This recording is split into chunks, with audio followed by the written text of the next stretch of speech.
I mean, look, let's get it straight out there. I mean, clearly it was a stupid and offensive thing to write. Yeah, of course. I think, like you said, a stupid and kind of silly thing for me to say. I reacted to kind of a notification and the headline. I had no real context for, what had happened. I didn't really understand the severity of the situation. Did you know who Kirk was? I did know who Kirk was. I had previously debated him, but I didn't really understand, I think, the severity of the situation at the time. And, I reacted poorly. And then upon kind of realizing just how serious kind of these things were, I kind of deleted everything. I posted on my social media kind of apologizing and reflecting on the moment, because I realized, that reaction wasn't befitting of how severe the situation was. And this was all kind of a day before the news cycle and the press started. And so kind of, it's been kind of a lot then having to kind of deal with all of that going forward. I want to talk about that, but I suppose just to say, because there'll be some people listening saying, well, did you really need to know how severe the situation was? I mean, you knew a guy who you'd met had got shot. I mean,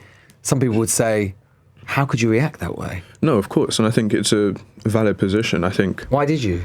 I think part of Mr Kirk's comments don't exist in a vacuum, He was an incredibly kind of polarizing figure, and I think it's almost a symptom of him, and my reaction, a symptom of kind of how we have discourse online, in which, it's oftentimes very reactive. It's oftentimes about saying something almost inflammatory, almost because I wanted to spark a conversation about kind of what happened, the fact that, oh my God, like this is such a major event that's just taken place. And you wanted to get a reaction. Exactly. I wanted to get a reaction. I wanted to have a conversation and, a laugh?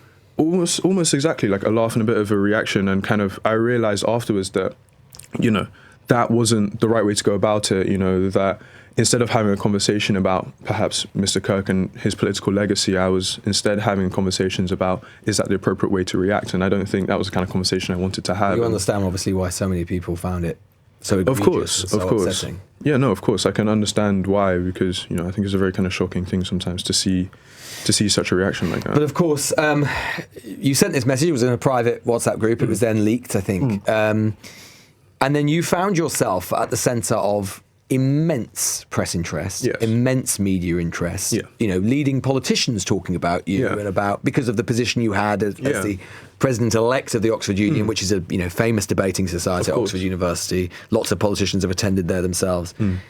That must have been a very curious and weird period for you to find yourself. Yes, clearly a crass, stupid message, offensive message. Of course. But you found yourself scrutinised in a way that leading politicians are scrutinised. Yeah, I think it was definitely a shock for me. I think there's a weird disconnect, I think, as a student versus, your role within the Oxford Union. And as a student, you think, you have the space to say stupid things, but then to, make a mistake and learn from that and grow from that. And, the assumption being that kind of growth and that kind of period of, say, criticism isn't going to happen across, international news. And so definitely it was, a bit of a shock for me to kind of, have to kind of like go through that.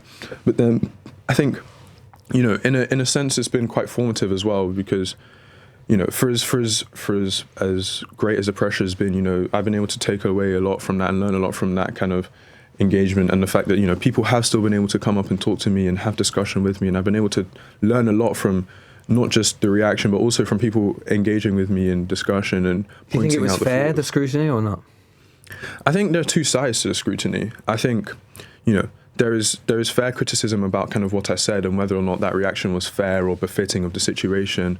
And I think we can all agree that is perhaps fair criticism. I think the other side of the criticism I received was not necessarily about what I said, but more about what I looked like. It was about the grades I'd received. It was about kind of my background or me. People suggested that you basically were DEI, that you got into Oxford. Exactly, and I think having no idea about your actual history and so on. Exactly, because you're a black man. Yeah, exactly, and I think we can be like very specific and very deliberate in making distinctions to the fact that, there is that fair criticism of me, and there should be a space to have that fair criticism of me, and, be responsible in how we go about that in consideration of the fact that, I am still a student.